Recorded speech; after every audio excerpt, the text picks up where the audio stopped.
पुनन्तु मा देवजनाः पुनन्तु मनवो धिया पुनन्तु विश्व आयवः जातवेदः पवित्रवत् पवित्रेण पुनाहि मा शुक्रेण देवदीद्यत् अग्ने क्रत्वा क्रतो गुम्रनु यत्ते पवित्रमर्चिषि अग्ने विततमन्तरा ब्रह्मतेन पुनीमहे उभाभ्या अन्देव सवितः पवित्रेण सवेन च इदं ब्रह्म पुनीमहे वैश्वदेवी पुनति देव्यागात् यस्यै बह्वीस्तनुवो वीतपृष्ठाः तया मदन्तस्वधमाद्येषु वयग्स्यामपतयोरयीणां वैश्वानरो रश्मिभिर्मा पुनातु वातः प्राणेने शिरोमयो भूः या वा पृथिवी पयसा पयोभिः ऋतावरी यज्ञियेमा पुनीतां बृहद्भिः सवितस्त्रिभिः परिशिष्टैर्देवमन्मभिः अग्ने दक्षैः पुनाहि मा येन देवा अपुनत येनापो दिव्यङ्कषः तेन दिव्येन ब्रह्मणा इदं ब्रह्म पुनीमहे यः पावमानीरध्येति ऋषिभिः संभृतगं रसं सर्वगं सपूतमश्नाति सदितं मातरिश्वना पावमानीर्यो अध्येति ऋषिभिः संभृतगं रसं तस्मै सरस्वती दुहे क्षीरगं सर्पिर्मधूदकं पावमानी स्वस्त्ययनीः सुदुघाहि पयस्वतीः ऋषिभिः संभृतो रसः ब्राह्मणेष्वमृतगं हितं पावमानीर्दिशन्तु नः इमं लोकमथो अमुं कामान् समर्थयन्तु नः देवीर्देवैः समाभृताः पावमानी स्वस्त्ययनीः सुदुघाहि घृतश्च्युतः ऋषिभिः संभृतो रसः ब्राह्मणेष्वमृतगं हितं येन देवाः पवित्रेण आत्मानं पुनते सदा तेन सहस्रधारेण पावमान्यः पुनन्तु मा प्राजापत्यं पवित्रं शतोद्यामगं हिरण्मयं तेन ब्रह्मविदो वयं पूतं ब्रह्म पुनीमहे इन्द्रः सुनीति सह मा पुनातु सोमस्वस्त्या वरुणः समीक्ष्य यमो राजा अप्रभृनाभिः पुनातु मा जातवेदामोर्जयन्त्या पुनातु भूर्भुवः सुवः तच्छंयोरावृणीमहे गातुं यज्ञाय गातुं यज्ञपतये दैवी स्वस्तिरस्तु नः स्वस्तिर्मानुषेभ्यः ऊर्ध्वञ्जिगातु भेषजं शन्नो अस्तु द्विपदे शञ्चतुष्पदे ॐ शान्तिः शान्तिः शान्तिः।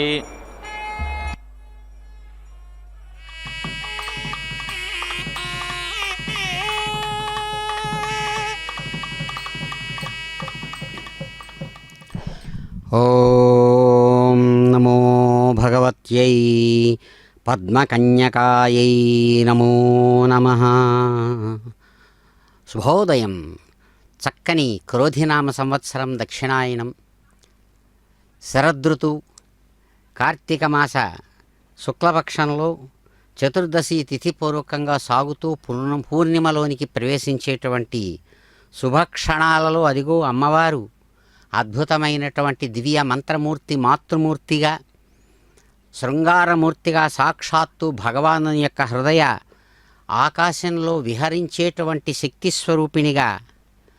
భగవాను యొక్క దివ్య కరుణా కటాక్షంతో పరమాత్మను తన యొక్క స్వరూపంగా తాను స్వామివారికి గుర్తుగా చూపించేటువంటి దివ్యమూర్తి సమస్తమైన భక్తులను చక్కగా అనుగ్రహిస్తూ అద్భుతమైనటువంటి రీతితో తమ నిత్య కళ్యాణోత్సవాన్ని నిర్వహించుకునేటువంటి శుభక్షణాలు. అమ్మా, అద్భుతమైనటువంటి మీ యొక్క కరుణా కటాక్ష విశేషానికి పాత్రులవ్వాలని ప్రార్థిస్తూ అదిగో భక్తులు వందే వందారు మందారమిందిరానంద కందళం అమందానంద సందోహ బంధురం సింధురాననం. ఎలాగైతే తన తండ్రి అద్భుతమైనటువంటి పరాక్రమంతో సముద్రుడు తాను విహరిస్తాడో విక్రమిస్తాడో అట్లాగా సముద్రరాచ కన్యకగా ఆవిర్భవించినటువంటి ఆ దివ్యమూర్తి అదిగో ఇందిరా హృదయ సుందరిగా అద్భుతమైనటువంటి ఆ ఇందిరాదేవి ఇందిరా హృదయ సుందరి స్వామి యొక్క హృదయ సుందరిగా ఇక్కడ ఆనందాన్ని అమంద ఆనందాన్ని భక్తులకు అందిస్తూ వేదమంత్రంతో స్వీకరిస్తున్నారు కళ్యాణం. గోవింద. దేవేభ్యస్త్రియుగం పురా తాసాం పర్పరాధ్యాసం పరిస్తరమాహరన్ అపామ్మేధ్యం యజ్ఞియం సదేవగం శివమస్తు మే ఆచ్ఛేత్తావో మారిషం జీవాని శరదశతం అపరిమితానాం పరిమితాః సన్నహ్యే సుకృతాయకం ఏనో మానిగాంకతమచ్చనాహం పునరుత్థాయ బహుళా భవంతు సకృదాచ్ఛిన్నం పరిహిరోర్నామృదు స్యోనం పితృభ్యస్త్వాభరామ్యహం అస్మిన్ సీదంతు మే పితరः సౌమ్యాః పితామహాః ప్రపితామహాశ్చానుగైः సహ త్రివృత్పలాశే దర్భః యాన్ ప్రాదేశసమ్మితః యజ్ఞే పవిత్రం పోతృతమం పయోహవ్యం కరోతు మే ఇమౌ ప్రాణాపానౌ యజ్ఞస్యాంగాని సర్వశః ఆప్యాయయంతౌ సంచరతాం పవిత్రే హవ్యశోధనే పవిత్రే స్థో వైష్ణవీ వాయుర్వాం మనసా పునాతు అయం ప్రాణశ్చాపానశ్చ యజమానమపి గచ్చతాం యజ్ఞే హ్యభూతాం పోతారౌ పవిత్రే హవ్యశోధనే త్వయా వేదిం వివిదుః పృథివీం త్వయా యజ్ఞో జాయతే విశ్వదానిః अच्छिद्रं यज्ञमन्वेषि विद्वान् त्वया होता सन्तनोत्यर्धमासान् त्रयस्त्रिगुंशोऽसि तन्तूनां पवित्रेण सहागहि शिवे यगं रज्जुरभिधानी अग्नियामुपसेवताम् अप्रस्रगंसाय यज्ञस्य मुखे उपदधाम्यहं पशुभिः सन्नीतं बिभृताम् इन्द्राय श्रुतं दधि उपवेशोऽसि यज्ञाय त्वां परिवेशमधारयन् इन्द्राय हविः कृण्वन्तः शिवः शग्मो भवासिनः अमृन्मयं देवपात्रं यज्ञस्यायुषि प्रयुज्यतां तिरः पवित्रमतिनीताः आपोधारयमातिगुः देवेन सवित्रोत्पूताः वसोः सूर्यस्य रश्मिभिः गान्धोः पवित्रे रज्जुं सर्वापात्राणि शुन्धत एता आचरन्ति मधुमद्दुहानाः प्रजापतिर्यशसो विश्वरूपाः बह्वीर्भवन्तीरुपजायमानाः इह व इन्द्रो रमयतु गावः पूषास्था अयक्ष्मावः प्रजया सगं सृजामि रायस्पोषेण बहुला भवन्तीः ऊर्जं पयः पिन्वमाना घृतं च जीवो जीवन्तीरुपवत्सदेयं यौश्चेमं यज्ञं पृथिवी च सन्दुहातां धाता सोमेन सह वातेन वायुः यजमाना यद्रविणं दधातु उत्सन्दुहन्ति कलशं चतुर्बिलम् इडा देवीं मधुमतीगं सुवर्विदं तदिन्द्राग्निजिन्वतगं सूनृतावत् तद्यजमानममृतत्वे दधातु कामधुक्षः प्रणो ब्रूहि इन्द्राय हविरिन्द्रियम् अमूयस्यान् देवानां मनुष्याणां पयोहितं बहुदुग्धीन्द्राय देवेभ्यः हव्यमाप्यायतां पुनः वत्सेभ्यो मनुष्येभ्यः पुनर्दोहाय कल्पतां यज्ञस्य सन्ततिरसि यज्ञस्य त्वा सन्ततिमनुसन्तनोमि अधस्तमसि विष्णवे त्वा यज्ञायापि दधाम्यहम् अद्भिररिक्तेन पात्रेण याः पूताः परिशेरते अयं पयः सोमं कृत्वा स्वां योनिमपि गच्छतु पर्णवल्कः पवित्रम् सौम्यः सोमाद्धिनिर्मितः इमौ पर्णं च दर्भं च देवानागं हव्यशोधनौ प्रातर्वेषाय गोपाय विष्णो हव्यगं हि रक्षसि उभावग्नि उपस्तृणते देवता उपवसन्तु मे अहङ्ग्राम्यानुपवसामि मह्यं गोपतये पशून् देवादेवेषु पराक्रमध्वं प्रथमाद्वितीयेषु द्वितीयास्तृतीयेषु त्रिरेकादश इहमावत इदगुं शकेयं यदिदं करोमि आत्मा करोत्वात्मने इदं करिष्ये भेषजम् इदं मे विश्वभेषजा अश्विना प्रावतं युवम् इदमहगं सेनाया अभीत्वर्यै मुखमपोहामि सूर्यज्योतिर्विभाहि महत इन्द्रियाय आप्यायता घृतयोनिः अग्निर्हव्यानुमन्यतां खमङ्क्ष्वत्वचमङ्क्ष्व स्वरूपं त्वावसुविदं पशूनां तेजसा अग्नये जुष्टमभिघारयामि स्योनन्ते सदनं करोमि घृतस्य धारया सुषेवं कल्पयामि तस्मिन् सीदामृते प्रतिष्ठा व्रीहीणां मेधसुमनस्य मानः आर्द्रः प्रथस्नुर्भुवनस्य गोपाः श्रुत उत्स्नातिजनितामतीनां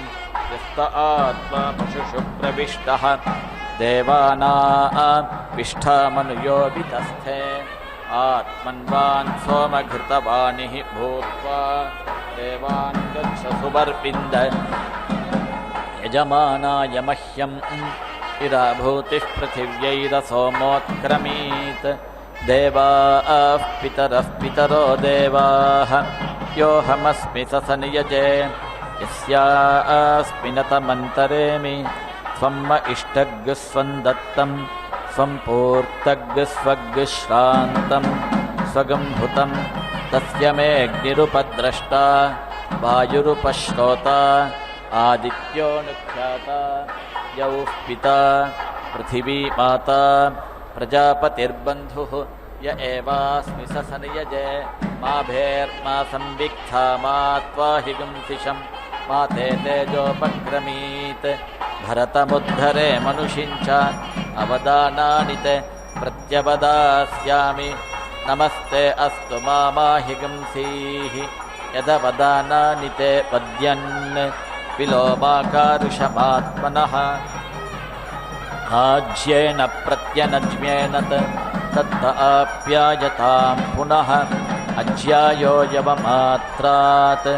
आव्याधात् कृत्यतामिदं मारूरुपामयज्ञस्य शुद्धग्स्विष्टमिदगं हविः मनुना दृष्टा घृतपदीं मित्रावरुणसमीरितां दक्षिणार्धादसंभिन्दन् अवद्याम्येकतो मुखाम् इडे भागञ्जुषस्वनः जिन्वगा जिन्वार्पतः तस्या अस्ते भक्षिवाणस्याम सर्पात्मानः सर्पगणाः वृद्धपिन्वस्व ददतो मे माक्षायि कुर्वतो मे मोपदसत् दिशां क्लिप्तिरसि दिशो मे कल्पन्तां मे दिशः दैवी इश्च मानुषीश्च अहोरात्रे मे कल्पेताम् अर्धमासा मे कल्पन्ताम् मासा मे कल्पन्ताम् ऋतवो मे कल्पन्ताम् संवत्सरो मे कल्पताम् तृप्तिरसि कल्पताम् मे आशानान् त्वाशापालेभ्यः चतुर्भ्यो अमृतेभ्यः इदं भूतस्याध्यक्षेभ्यः विधेम हविषा वयं भजतां भागी भागं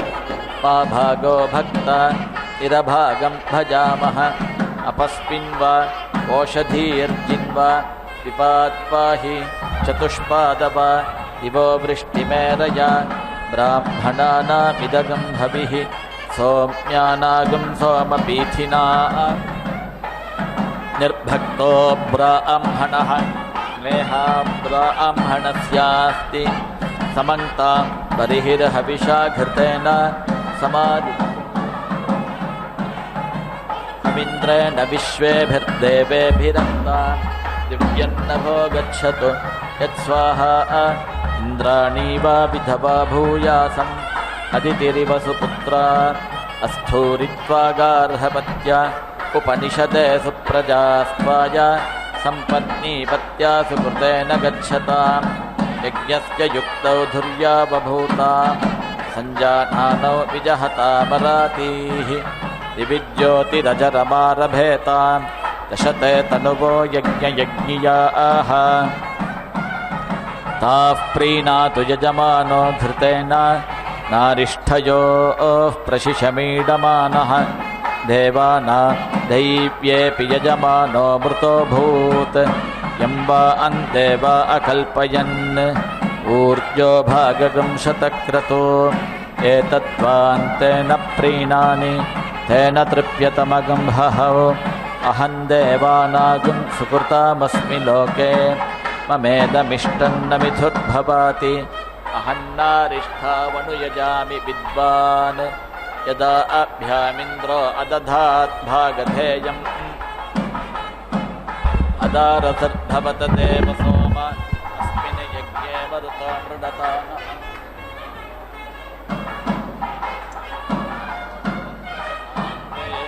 वृषभं वाजिनं वयं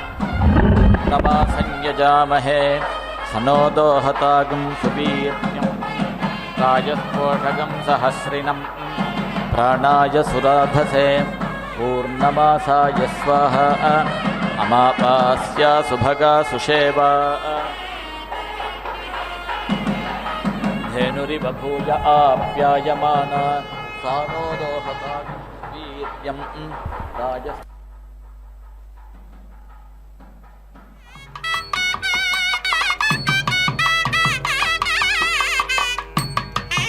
अपानाय सुराधसे अमावास्यायै स्वाहा अभिस्तृणीहि परिधेहि वेदिं झामिं माहि गुंसीरमुयाशयाना पोतृषदना हरिताः सुवर्णाः निष्का इमे यजमानस्य ब्रध्ने परिस्तृणीत परिधत्ताग्निं परिहितोऽग्निर्यजमानं भुनक्तु अपागं रस ओषधीनागं सुवर्णः निष्का इमे यजमानस्य सन्तुका मधुघाः अमुत्रामुष्मिन् लोके भूपते भुवनपते महतो भूतस्य पते ब्रह्माणं त्वा वृणीमहे अहं भूपतिरहं भुवनपतिः अहं महतो भूतस्य पतिः देवेन सवित्रा प्रसूत आर्त्विज्यं करिष्यामि देवसवितरे तन्त्वा वृणते बृहस्पतिं दैव्यं ब्रह्माणं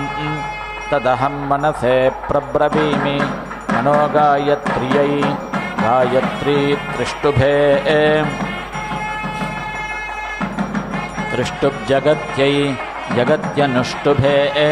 अनुष्टुप्पङ्क्त्यै पङ्क्तिः प्रजापतये प्रजापतिर्विश्वेभ्यो देवेभ्यः विश्वे देवा बृहस्पतये बृहस्पतिर्ब्रह्मणे ब्रह्मभूर्भुवः सुवः बृहस्पतिर्देवानां ब्रह्मा अहं मनुष्याणां बृहस्पते यज्ञं गोपाय इदं तस्मै हर्म्यं करोमि यो वो देवाश्चरति ब्रह्मचर्यं मेधावी दिक्षु मनसा तपस्वी अन्तर्दूतश्चरति मानुषीषु चतुष्शिखण्डा युवतिस्तुपेशाः घृतप्रतीका भुवनस्य मध्ये अर्मृज्यमाना महते सौभगाय मह्यन्धुक्ष्वयजमानाय कामान् भूमिर्भूत्वा महिमानं पुपोषा ततो देवी वर्धयते पयागुंसि यज्ञिया यज्ञं विचयन्ति शञ्च ओषधीराप इह शक्वरीश्च यश्च वाचा यो ब्रह्मणा कर्मणा द्वेष्टि देवाः यश्रुतेन हृदयेनेष्णता च तस्येन्द्रवज्रेण शिरश्छिनद्मि ऊर्णामृतप्रथमानग्स्योनं देवेभ्यो जुष्टगं सदनाय बर्हिः सुवर्गे लोके यजमानगं हि धेहि मान्नागस्य पृष्ठे परमे व्योमन् चतुष्शिखण्डा युवतिस्तुपेशाः घृतप्रतीका वयुना निवस्ते सा स्तीर्यमाना महते सौभगाय सा मे धुक्ष्व यजमानाय कामान् शिवा च मे षड्मा चैधि स्योना च मे सुषदा चैधि ऊर्जस्वती च मे पयस्वती चैधि इशमूर्जं मे पिन्वस्व ब्रह्मतेजो मे पिन्वस्व क्षत्रमोजो मे पिन्वस्व इशं पुष्टिं मे पिन्वस्व आयुरन्नाद्यं मे पिन्वस्व प्रजां पशून् मे पिन्वस्व अस्मिन् यज्ञ उपभूय इन्नु मे अविक्षोभाय परिधीं दधामि धर्ता धरुणो धरीयान् अग्निर्द्वेषागंसि निरितोऽनुदातै इच्छिनद्विधृतीभ्यागं सपत्नान्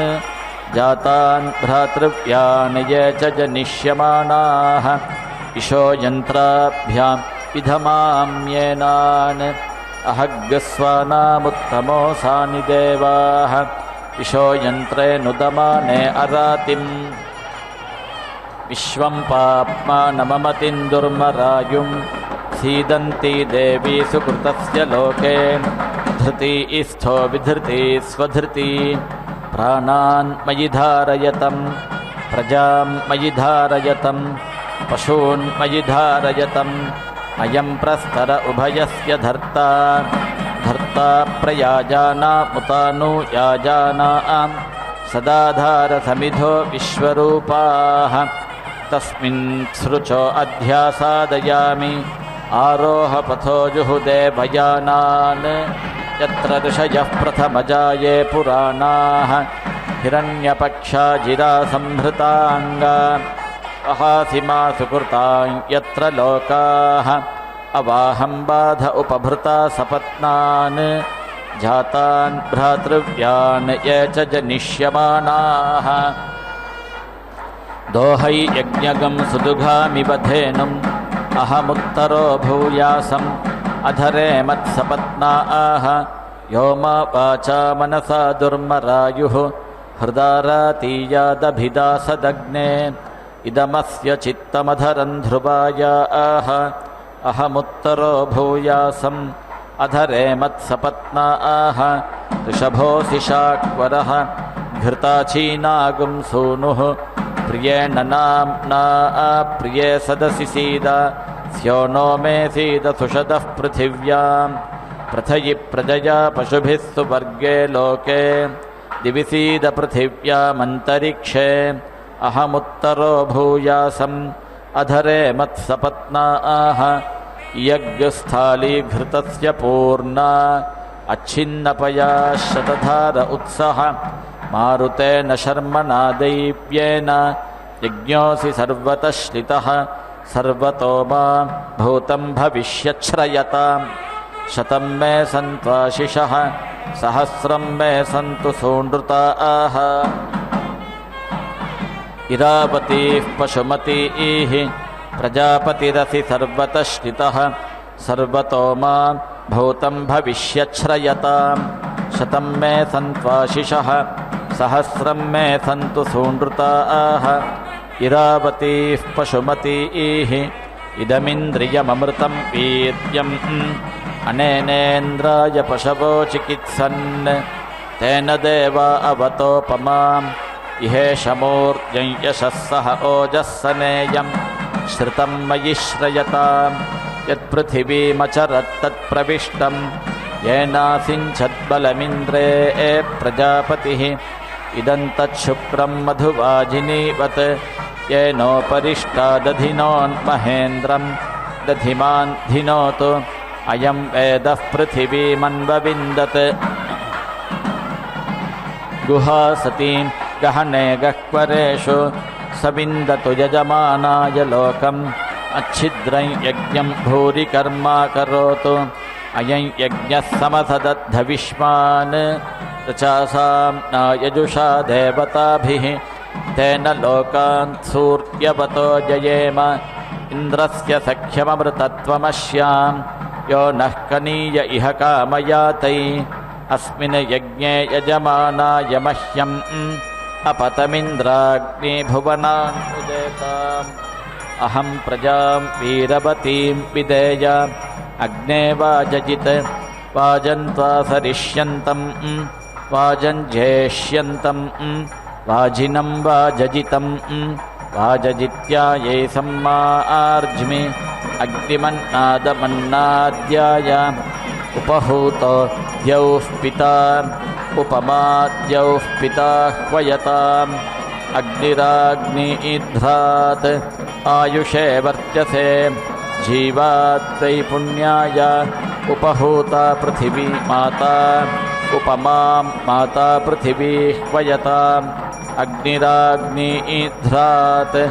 आयुषे वर्त्यसे जीवात्वै पुण्याय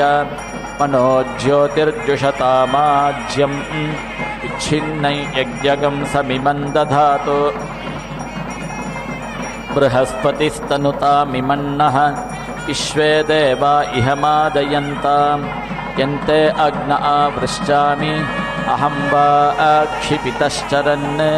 प्रजाञ्च तस्य मूलञ्च नीचैर्देवा निवृश्चत अग्नेयो नोऽभिदासति समानो यश्च निष्ट्यः विद्मस्येव प्रक्षायतः मातस्योच्छेषि किञ्चन यो मान्वेष्टि जातवेदः यञ्चाहन्वेष्मि यश्च मां सर्वागस्तानग्ने सन्दः यागिश्चाहन्वेष्मि ये च माम् अग्ने वाजजित् वाजन्त्वा ससर्वागंसं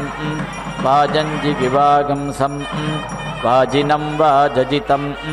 वाजजित्यायै सम्मार्ज्मि अग्निमन्नादमन्नाद्याय वेदिर्बरिः श्रुतगं हविः विद्मः परिधयस्सृजः आज्ञं यज्ञरुचो युजुः याज्याश्रमषट्काराः सम्मे सन्नतयो नमन्तान् विघ्नसन्नहने हुते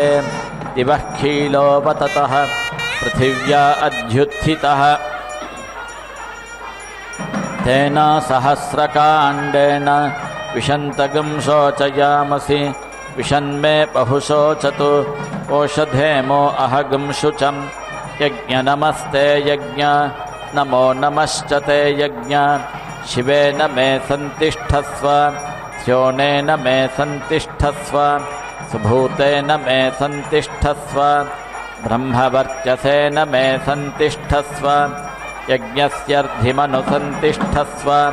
उपते यज्ञ नमः उपते नमः उपते नमः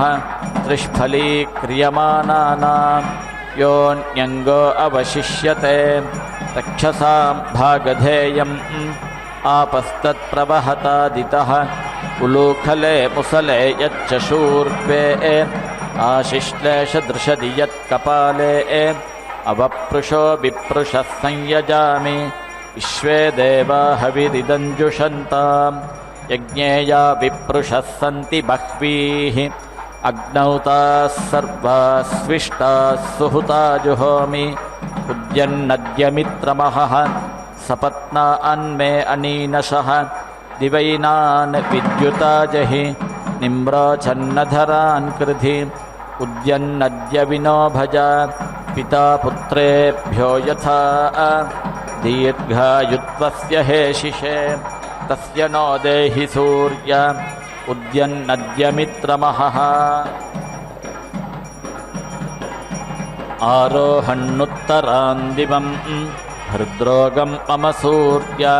हरिमानं च नाशय शुकेषु मे हरिमानं रोपणाकासु दध्मसि अथो हारिद्रवेषु मे हरिमानं निदध्मसि उदगादयमादित्यः विश्वेन सहसा सह विशन्तं मम रन्धयन् मो अहन् विशतो रथं यो नः शपादशपतः यश्च नः शपतः शपात् उषाश्च तस्मै निमृक्ष सर्पं पापगं समूहता यो नः सपत्नो योरनः मर्तोऽभिदासति देवाः विद्मस्येव प्रक्षायतः मातस्योच्छेषि किञ्चन अवसृष्टः परापत शरो ब्रह्मसगंशितः गच्छामित्रान् प्रविश मैषाङ्कञ्चनोच्छिषः सक्षेदं पश्य भर्तरिदं पश्य नाकेदं पश्य रमतिः पनिष्ठा ऋतं वरिशिष्ठम् अमृतायान्याहुः सूर्यो वरिष्ठो अक्षभिर्विभाति अनुद्या वा पृथिवी देवपुत्रे दीक्षासि तपसो योनिः तपोसि ब्रह्मणो योनिः ब्रह्मासि क्षत्रस्य योनिः क्षत्रमस्यर्तस्य योनिः ऋतमसि भूरारभे श्रद्धां मनसा दीक्षां तपसा विश्वस्य भुवनस्याधिपत्नीं सर्वे कामा यजमानस्य सन्तु वातं प्राणं मनसान्वारभामहे प्रजापतिं यो भुवनस्य गोपाः स नो मृत्योस्त्रायता पात्वगंहसः ज्योग्जीवा जरामशीमहि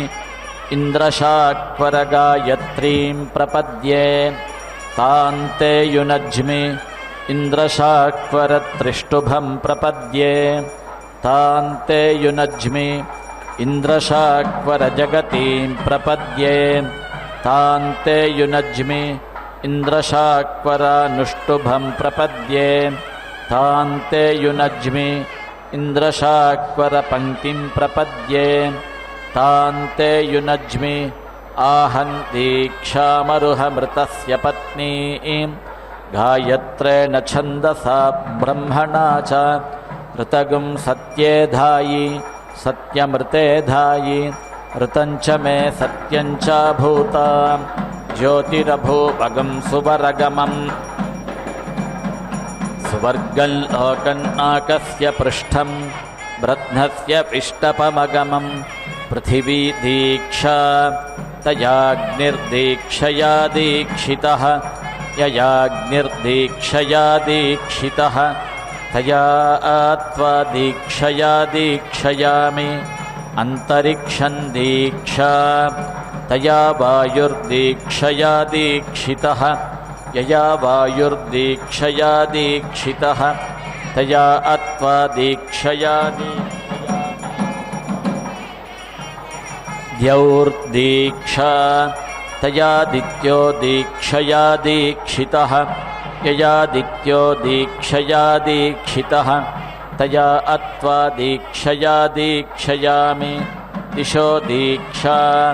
तया चन्द्रमा दीक्षया दीक्षितः यया चन्द्रमा दीक्षया दीक्षितः तया आत्वा दीक्षया दीक्षयामि आपो दीक्षा तया वरुणो राजा दीक्षया दीक्षितः यया वरुणो राजा दीक्षया दीक्षितः तया आत्वा दीक्षया दीक्षयामि ओषधयो दीक्षा तया सोमो राजा दीक्षया दीक्षितः यया सोमो राजा दीक्षया दीक्षितः तया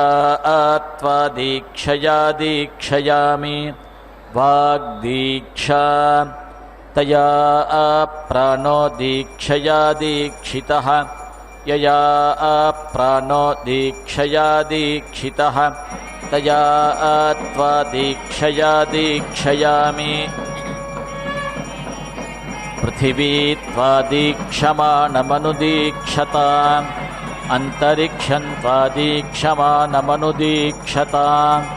द्यौस्त्वा दीक्षमाणमनुदीक्षताम् दिशस्त्वा दीक्षमाणमनुदीक्षन्ताम् आपस्त्वा दीक्षमाणमनुदीक्षन्ताम् ओषधयस्त्वा दीक्षमाणमनुदीक्षन्ताम् वाक्त्वा दीक्षमाणमनुदीक्षताम् ऋचस्त्वा दीक्षमाणमनुदीक्षन्ताम् सामानित्वा दीक्षमाणमनुदीक्षन्ताम् यजोगुंषित्वा दीक्षमाणमनुदीक्षन्ताम् अहश्चरात्रिश्च कृषिश्च वृष्टिश्च त्विषिश्चापचितिश्च आपश्चौषधयश्च ऊर्जसूनृता च तास्त्वा दीक्षमाणमनुदीक्षन्ताम् स्वेदक्षे दक्षपिते हसीदा देवानागं सुम्नो महते रणाय स्वासस्थस्तनुवा संविशस्व पिते वैधिसो नव आसुषेवः शिवो मा शिवमाविश सत्यं म आत्मा श्रद्धा मे क्षितिः तपो मे प्रतिष्ठा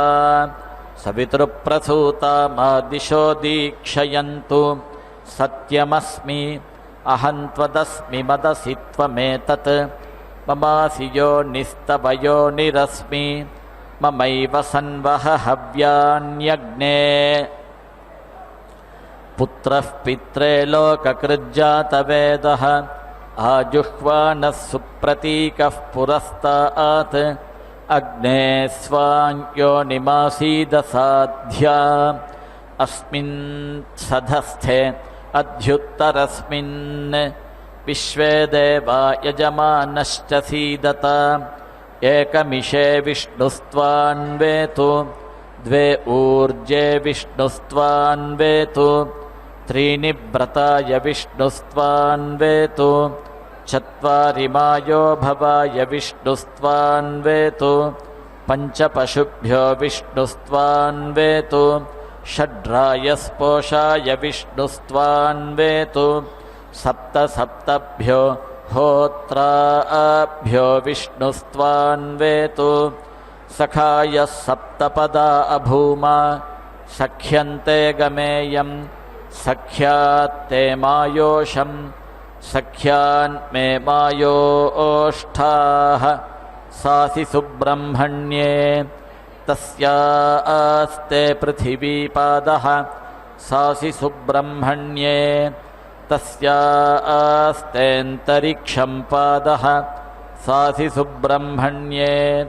तस्यास्ते द्यौः पादः सासि सुब्रह्मण्ये तस्यास्ते दिशः पादः परोरजास्ते पञ्चमः पादः सा न इषमूर्जन्धुक्ष्वा तेज इन्द्रियं ब्रह्मवर्चसमन्नाद्यं विमिमे त्वापयस्वती देवानां धेनुगुं सुदुघामनपस्फुरन्ति इन्द्रः सोमं पिबतु क्षेमो अस्तु नः इमान्नराः कृणुत वेदिमेत्य वसुमतीगं रुद्रवतीमादित्यवतीं वर्ष्मन् दिवः नाभा पृथिव्याः यथा यं यजमानो नरिष्येत् देवस्य सवितुः सवे चतुष्शिखण्डा युवतिः सुपेशाः घृतप्रतीका भुवनस्य मध्ये तस्यागं सुपर्णावधियौ निविष्टौ तयोर्देवानामधिभागधेयम् अपजन्यं भयन्नुदा अपचक्राणि वर्तय गृहगं सोमस्य गच्छतं न वा उवेतन्म्रियसे नरिष्यसि देवागम् इदेशि पथिभिः सुगेभिः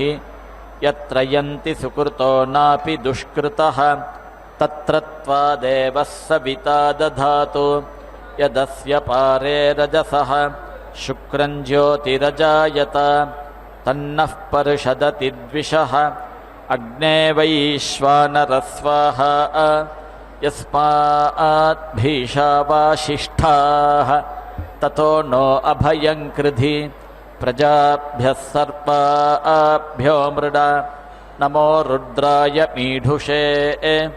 यस्माद्भीषाण्यशदः ततो नो अभयं कृधि प्रजाभ्यः सर्पाभ्यो मृडा नमो रुद्राय मीढुषे उदुस्रतिष्ठ प्रतितिष्ठ मारिषः मे मयि यज्ञं यजमानं चरीरिषः सुवर्गे लोके यजमानगं हि धेहि शन्न एधि द्विपदे शञ्चतुष्पदे यस्माद्भीषावेपिष्ठाः पलायिष्ठाः समज्ञास्थाः ततो नो अभयं कृधि प्रजाभ्यः सर्पाभ्यो मृडा नमो रुद्राय मीढुषे य इदमकः तस्मै नमः तस्मै स्वाहा न वा उवेतन्म्रियसे आशानान् त्वा विश्वा आशाः यज्ञस्य हिस्थ ऋत्वियौ इन्द्राग्निचेतनस्य च हुताहुतस्य तृप्यतम् अहुतस्य हुतस्य च हुतस्य चाहुतस्य च अहुतस्य हुतस्य च इन्द्राग्नि अस्य सोमस्य वीतं पिबतं जुषेथा मा यजमानन्तमो विदत् मर्त्विजोमो इमाः प्रजाः मा यः सोममिमं पिबात् सगं सृष्टमुभयं कृतम् अनागसस्त्वा वयम् इन्द्रेण प्रेषिता उप वायुष्टे अस्त्वगं शभूः मित्रस्ते अस्त्वगं शभूः वरुणस्ते अस्त्वगं शभूः अपाङ्क्षया ऋतस्य गर्भाः भुवनस्य गोपाश्येन अतिथयः पर्वतानां ककुभः प्रयुतो न पातारः वग्नुनेन्द्रगृह्वयत घोषेणामीवागिश्चातयत युक्तास्थवहत देवा ग्रावाण इन्दुरिन्द्र इत्यवादिषुः एन्द्रमचुच्यवुः परमस्य आः परावतः आस्मात् सधस्थात् ओरोरन्तरिक्षात् आसुभूतमसुषवुः ब्रह्मवर्चसं म आसुषवुः समरे रक्षागस्यवधिषुः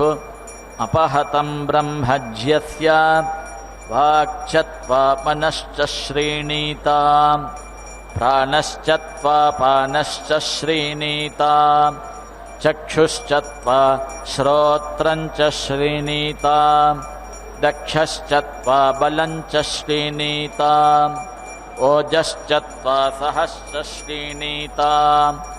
आयुश्चत्वा जरा च श्रीणीताम् आत्मा चत्वा तनूश्च श्रीणीताम् श्रुतोऽसि श्रुतं कृतः श्रुतायत्वा श्रुतेभ्यस्त्वा यमिन्द्रमाहुर्वरुणं यमाहुः यं मित्रमाहुर्यमु सत्यमाहुः यो देवानां देवतमस्तपोजाः तस्मै त्वा तेभ्यस्त्वा मयित्यदिन्द्रियं महत् मयि दक्षो मयि क्रतुः मयि धायि सुवीर्यं त्रिषु घर्मो विभातु मे आकूत्या मनसा सह विराजा ज्योतिषा सह यज्ञेन पयसा सह तस्य दोहमशीमहि तस्य सुम्नमशीमहि तस्य भक्षमशीमहि वाग्जुषाणा सोमस्य तृप्यतु मित्रो जनान् प्रसमित्रान् यस्मान्न जातः परो अन्यो अस्ति य आविवेश भुवनानि विश्वा प्रजापतिः प्रजया संविदानः त्रीणि ज्योतिगंषि स च ते स षोडशी एष ब्रह्माय ऋत्वियः इन्द्रो नाम श्रुतो गणे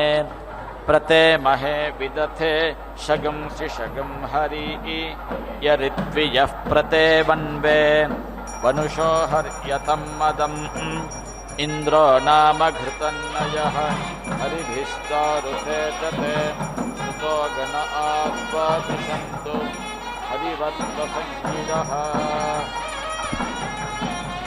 इन्द्राधिपतेऽधिपतिस्त्वं देवानामसि अधिपतिं माम् आयुष्मन्तं वर्चस्वन्तं मनुष्येषु कुरु इन्द्रश्च सम्राट् वरुणश्च राजा तौ ते भक्षं चक्रतुरग्र एतम् वाग्जुषाणा सोमस्य तृप्यतु ॐ नमो క్షీరాబ్ధికన్యకాయై నమో నమః. వేదమంత్ర విశేషాల చేత చక్కగా సాగేటువంటి అమ్మవారి కళ్యాణంలో అదిగో భగవానుని యొక్క సంకల్పానుసారం చక్కని మాతృమూర్తి ఒకవైపు సగుణ సాకార రూపిణిగా ప్రకాశమై చక్కని పరిమళభరితమైనటువంటి మల్లెల కిరీటంతో ప్రకాశించేటువంటి దివ్యమూర్తి చెదరని చిరునవ్వులతో సన్నద్ధమై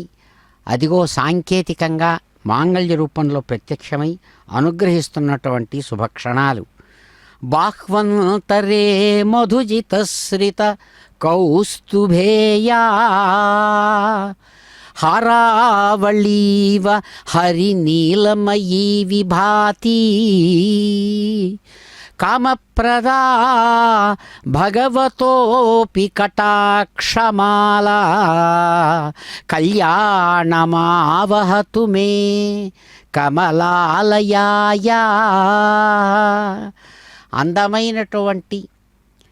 పరాక్రమవంతమైనటువంటి విశేషంతో ప్రకాశమానమైనటువంటి వక్షస్థలంతో ఉన్న స్వామివారు అదిగో తన హృదయంలో వికసించే మాతృమూర్తికి మాంగళ్య ధారణ వేదమంత్రయుతంగా చేస్తూ ఉన్నారు. ఇందిరారమణ గోవింద గోవింద. అమృతం ప్రపీనే పవిత్రమర్కో రజసో విమానః పునాతి దేవానాం భువనాని విశ్వా సువర్జ్యోతిర్యశో మహత్ అశీమహి గాధముత ప్రతిష్ఠా ఉదస్తాం సీత్ సవితా మిత్రో అర్యమా సర్వానమిత్రానవధీద్యుగేన బృహంతం మామకరద్వీరవంతం తథంతరే శ్రయస్వ స్వాహా పృథివ్యాం వామదేవ్యే శ్రయస్వ స్వాహాంతరిక్షే బృహతి శ్రయస్వ స్వాహా దివి బృహతాత్వోపస్తభ్నోమి బృహతాత్వోపస్తభ్నోమి ఆత్వాదదే యశసే వీర్యాయ చ అస్మాస్వగ్నియాం యూయం దధాతే ప్రియం పయః యస్తే ద్రప్సో యస్త ఉదర్షః దైవ్యః కేతుర్విశ్వం భువనమా వివేశ సంజ్ఞానం విజ్ఞానం ప్రజ్ఞానం జానదభిజానత్ సంకల్పమానం ప్రకల్పమానముపకల్పమానముపక్లుప్తం క్లుప్తం శ్రేయో వసీయ ఆయత్ సంభూతం భూతం చిత్రః కేతుః ప్రభా నాభాన్ సంభాన్ జ్యోతిష్మాగస్తేజస్వానాతపద్యస్తపన్నధి తపన్నే రోచనో రోచమానః శోభనః శోభమానః కళ్యాణః.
చౌవనము రాయలకు పెట్టని కోట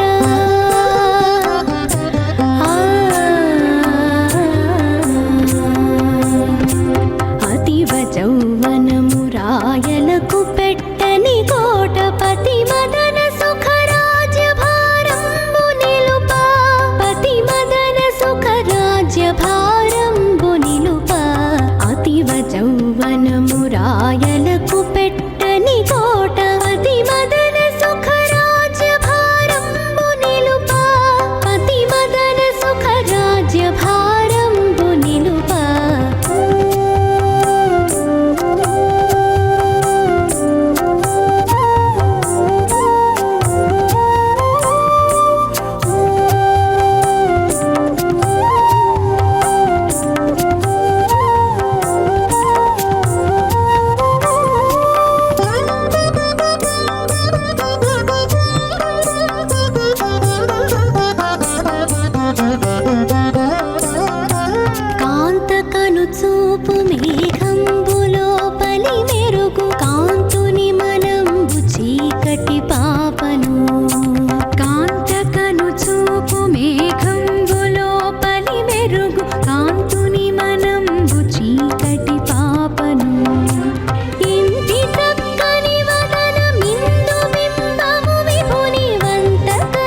వనము రాయలకు పెట్టని కోట పతి మదన సుఖ రాజ్య భారంబు నిలుపా పతి మదన సుఖ రాజ్య భారంబు నిలుపా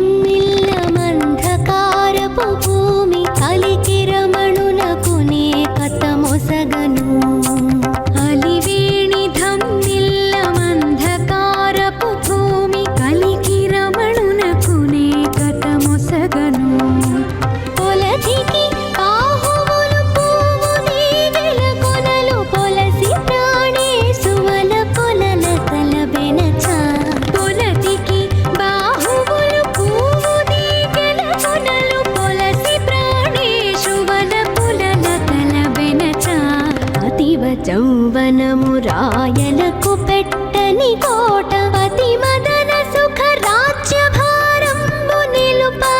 పతి మదన సుఖ రాజ్య భారంబు నిలుపా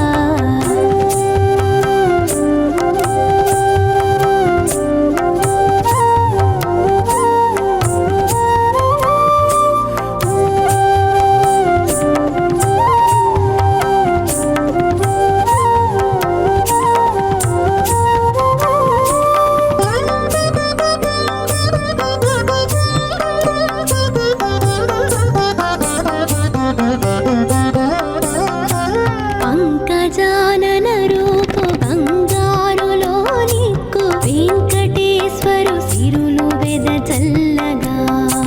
పంకజానన రూపు బంగారులో నిక్కు వెంకటేశ్వరు సిరులు వెదజల్లగా చింక చూపుల చెలియ చేత మదనుని చేత ఇంకానతని మోహించజేయగను చింక చూపుల చెలియ చేత మదనుని చేత ఇంకానతని మోహించజేయగను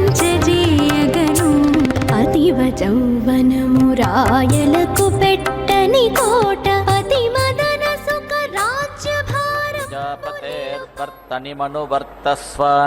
అనువీరైరనురాధ్యామగోభిః అన్వశ్వైరనుసర్పైరుపుష్టైః అనుప్రజయాన్వింద్రియేణ దేవానో యజ్ఞమృజుధానయంతు ప్రతిక్షత్రే ప్రతితిష్ఠామి రాష్ట్రే ప్రత్యశ్వేషు ప్రతితిష్ఠామి గోషు ప్రతిప్రజాయా ప్రతితిష్ఠామి భవ్యే విశ్వమన్యాభివావృధే తదన్యస్యామధిశ్రితం దివే చ విశ్వకర్మణే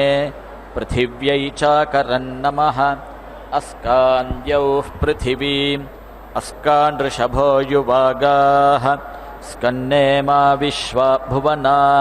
స్కన్నో యజ్ఞః ప్రజనయతు అస్కానజని ప్రాజని ఆస్కన్నాజ్జాయతే వృషా స్కన్నాత్ ప్రజనిషీమహి ये देवा येषामिदं भागधेयं बभूव येषां प्रयाजा उतानु याजाः इन्द्रज्येष्ठेभ्यो वरुणराजभ्यः अग्निहोतृभ्यो देवेभ्यः स्वाहा उतत्यानो दिवा मतिः अदितिरूत्यागमत् सा शन्ताचीमयस्करत् अपसृधः उतत्यादैव्याभिषजा शन्नस्करतो अश्विना यूयातामस्मद्रपः अपसृधः शमग्निरग्निभिस्करत् शन्नस्तपतु सूर्यः शंवातो वात्वरपाः अपसृधः तदित्पदन्न विचिकेत विद्वान् यन्मृतः पुनरप्येति जीवान् त्रिवृद्यद्भुवनस्य रथवृत् जीवो गद्भो न मृतः स जीवात् प्रत्यस्मै पिपीषते विश्वानि विदुषे भर अरङ्गमाय जग्मवे अपश्चाद्दघ्वने नरे इन्दुरिन्दुमवागात् इन्दोरिन्द्रोपात् तस्य त इन्दविन्द्रपीतस्य मधुमतः उपहूतस्योपहूतो भक्षयामि ब्रह्मप्रतिष्ठा मनसो ब्रह्मवाचः ब्रह्मयज्ञानागं हविषामाज्यस्य ॐ सप्तते अग्ने समिधः सप्तजिह्वाः सप्तर्षयः सप्तधाम प्रियाणि